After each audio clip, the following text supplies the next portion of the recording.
सभी भक्तों को राधे राधे। जय श्री कृष्णा। कार्तिक महात्म्य की जय हो। इस कथा में दीपदान के बारे में बताया गया है। कथा थोड़ी बड़ी है, इस करके मैं ज़्यादा अर्थ नहीं बता सकती। आप लोग कथा प्रेम पूर्वक सुने। अब मैं कथा बोलना शुरू करती हूँ। नारद जी ब्रह्मा जी से कहते हैं कि हे ब्रह्मन, कार्तिक मास में जो दीपदान होता है उसका महात्मा कहिए। ब्रह्मा जी कहने लगे, हे पुत्र, दीप चाहे स्वर्ण हो या चांदी हो, तांबा हो, आटा का हो अथवा मिट्टी का हो, अपनी श्रद्धा अनुसार कार्तिक मास में दान करना चाहिए। ऐसा करने से सब पापों का नाश हो जाता है। दीपक भगवान की मूर्ति के आगे अथवा तुलसी जी के वृक्ष के समीप, चौक और ब्राह्मण के घर, वृक्ष के नीचे, वन में, गौशाला में तथा ताक पर चाहे घी का हो या तेल का जलाना चाहिए। जो ब्राह्मण के घर पर दीप जलाता है उसको अग्निष्टोष्ट यज्ञ का फल मिलता है, और जो आकाश में ऊंचा दीपक जलाता है उसके धन की वृद्धि होती है तथा वैकुंठ वास मिलता है। भगवान से प्रार्थना करें कि हे भगवान, मैं आपके निमित्त दीपक जलाता हूँ। कार्तिक में मथुरा, माघ में प्रयाग और वैशाख में हरिद्वार का वास अति उत्तम है तथा सूर्य तुला, मकर और मेष राशि का हो, उसमें किए हुए व्रत, नियम और पूजा बहुत अधिक फल देने वाला होते हैं।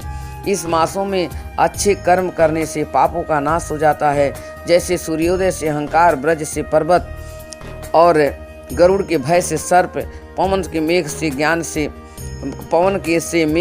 ज्ञान से दुख, सिंह के भय से मृग, वैसे ही मथुरा के दर्शन से सब पाप नष्ट हो जाते हैं और पाप भाग जाते हैं। कार्तिक मास में स्नान, जागरण, दीपदान, तुलसी सेवन, भगवान के मंदिर में मार्जन, झाड़ू आदि लगाना, भगवान की कथा सुनना, कीर्तन करना सभी अच्छे फल देने वाले होते हैं। अतः पूर्ण जन्म के पापों को नाश करने वाले के लिए कच्छ व्रत इत्यादि करने पर उत्तम मिलता है। इतनी कथा सुनकर नारद जी पूछने लगे कि हे ब्राह्मण, पूर्व जन्म के पाप कैसे जाने जा सकते हैं। ब्रह्मा जी कहने लगे कि हे पुत्र, ब्रह्म हत्यारा, क्षय रोगी, गुरु स्त्रीगामी, कुष्ठी और सोने की चोरी करने वाले के नाखून खराब हो जाते हैं और मदिरा पीने वाले के दांत खराब हो जाते हैं। इस प्रकार पूर्व जन्म के पापों से मनुष्य पहचाना जाता है। यह सब दान, तपस्या और कृच्छ व्रत्यादि से निवारण होते हैं।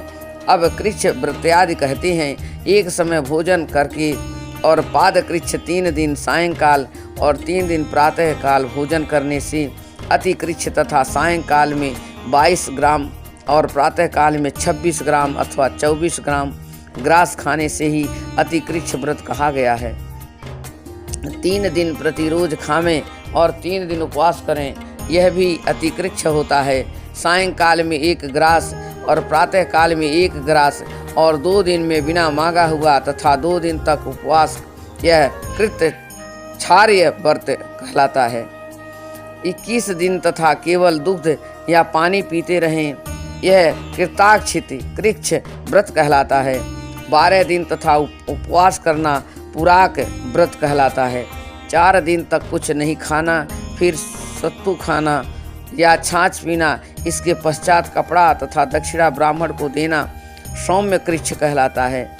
इसी प्रकार 12 दिन तक करना द्वादश कृच्छ कहलाता है। तुला पुरुष का दान करना और गौ का घृत, गोबर, दूध, दही तथा कुशा का जल पीना, दूसरे दिन उपवास करना, यह कृच्छ सत्पन्न कहलाता है।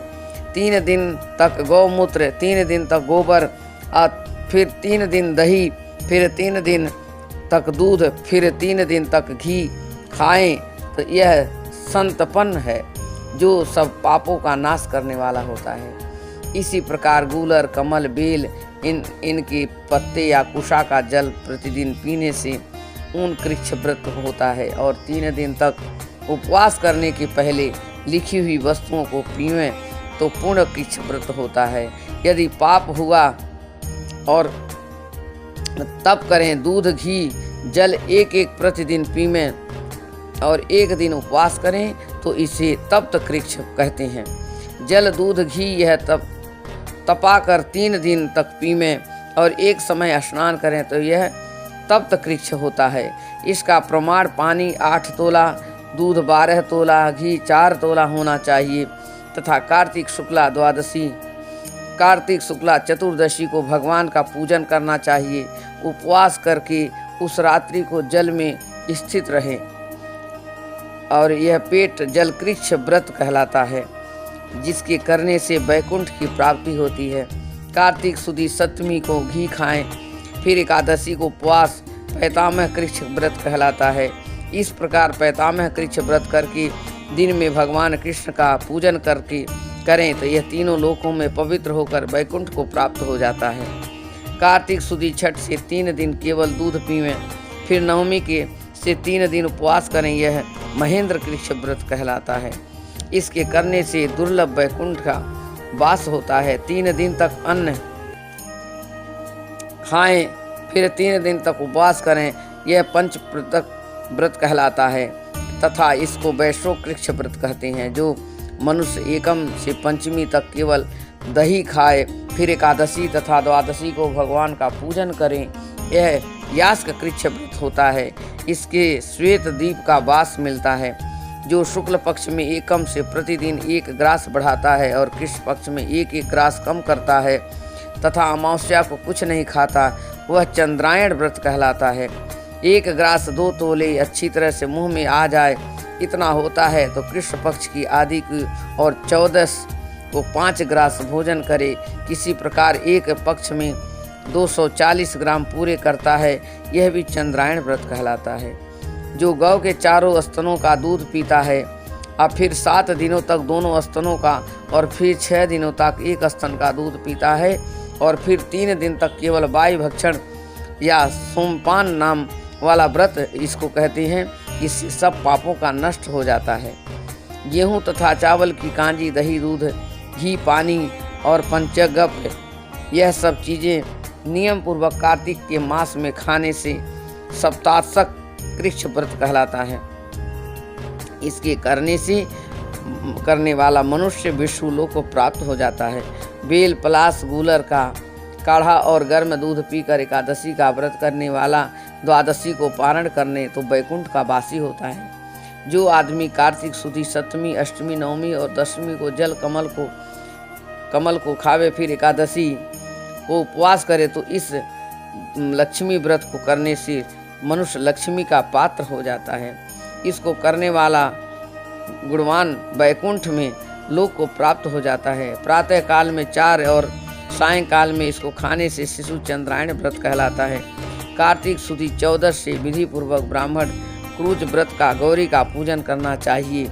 इसी विधि कहते हैं गौमूत्र, गोबर, गौ घृत और कुशा का जल लेकर यह सब मिलाकर पंचगव्य अथवा ब्राह्मण पूज होता है तथा लाल रंग की गौ और मूत्र, श्वेत गौ का दूध, नीली गौ का दही, काली गौ का घी, यदि न मिले तो दूसरी तरह का भी पंचागव्य हो सकता है।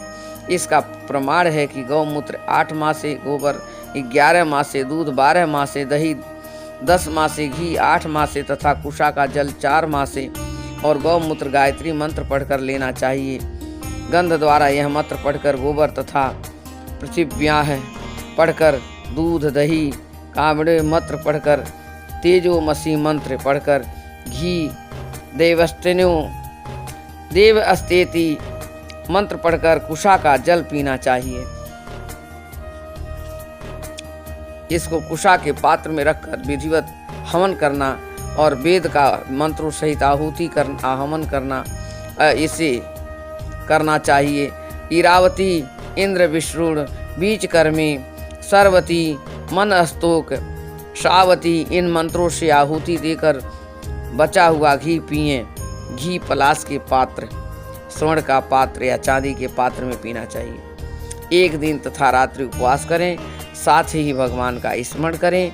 यदि स्त्री व्रत करे तो अपने पति की आयु कामना के अर्थ भगवान को प्रार्थना करें। दिन भर भोजन नहीं करना चाहिए। आंवला या तुलसी का पूजन करना चाहिए। व्रत समाप्ति के निमित्त ब्राह्मण को गोदान करना चाहिए।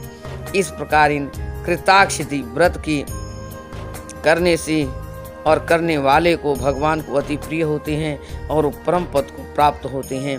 देखिए, जितना इसमें लिखा हुआ है उतना तो कोई भी मनुष्य नहीं कर पाएगा, लेकिन जितना भी हो सके कार्तिक के महीने में दीपदान, पूजा पाठ, गौदान, ब्राह्मण भोजन और एक समय का भोजन जितना हो सके आप लोग कर सकते हैं। कुछ नियम का भी पालन कर दें तो भी प्रभु को पद की प्राप्ति मिल जाती है, क्योंकि ये कलयुग है। कलयुग में केवल राम आधारा, सुमिर सुमिर नर उतरहि पारा। भगवान सभी का सुनते हैं, जितना हो सकता है उतना सभी लोग करें और इसी से परम पद की प्राप्ति होती है।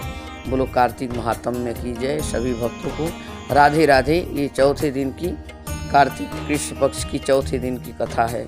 जय श्री कृष्णा, जय श्री राधे।